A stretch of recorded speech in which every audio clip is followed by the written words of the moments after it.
Guys, nahanda na namin yung bakal sa 5125 saka sa 130.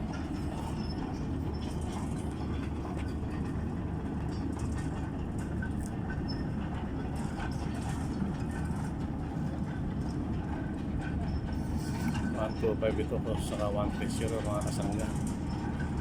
Weldingin at lalagyan ng lifting hook.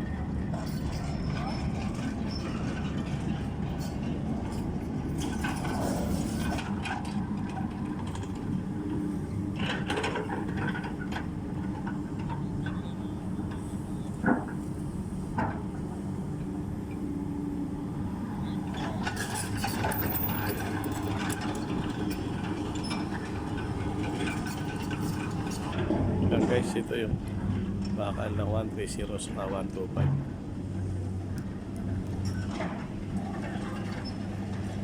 Ini-prepare na namin.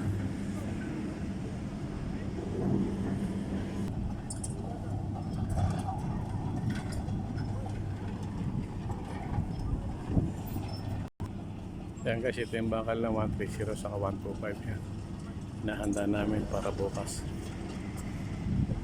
Bukas itong 4 na peraso na ito. Hinahanda na namin. Weldingin na yung mga intersection. Lalagyan ng lifting hole. Pang panel 120 sa pang panel 125. Nagayak na namin guys.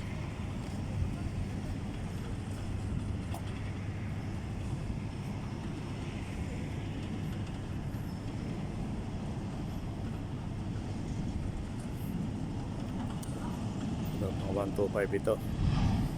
Meron siyang tie rod. Yung 130 walang tie rod. Ano lang, normal lang.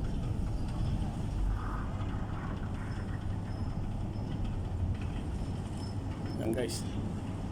Ito yung mga bakal na gagamitin natin para bukas.